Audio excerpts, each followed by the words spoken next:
Quando sono arrivate le forze dell'ordine c'erano almeno 200 giovanissimi, parte dei quali minorenni, intenti a divertirsi e a far festa. Un gran numero dei ragazzi aveva in mano alcolici serviti dai gestori del locale. Il bar di via Lissa a Mestre ora è stato chiuso per ragioni di sicurezza pubblica su disposizione del questore per 30 giorni. L'intervento della polizia nella notte tra domenica e lunedì scorsi, verso le 4, le pattuglie erano giunte sul posto per la segnalazione di una rissa.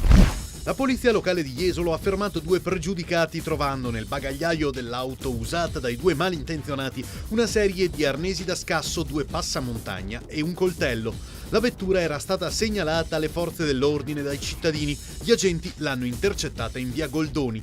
Entrambe le persone controllate, un marocchino di 34 anni e un cittadino svizzero di 31, avevano una sfilza di precedenti penali per furto, porto d'armi abusivo, truffa, oltre ad una collezione di fogli di via raccolti dal comune di Cavallino e da un comune della provincia di Torino.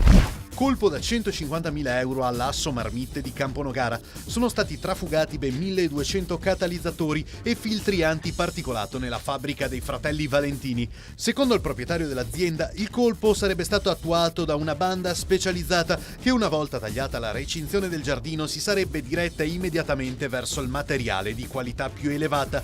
Il gruppo di banditi è scappato a bordo di un furgone. Indagano i carabinieri.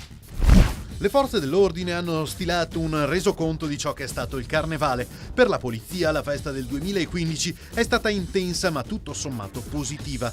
Nelle 18 giornate in cui hanno cercato di garantire la sicurezza di turisti e residenti, anche grazie all'aiuto della Polfer, sono state controllate ben 1.500 persone, 15 sono i soggetti tratti in arresto, 22 denunciati, mentre 19 locali sono stati sottoposti a controllo amministrativo.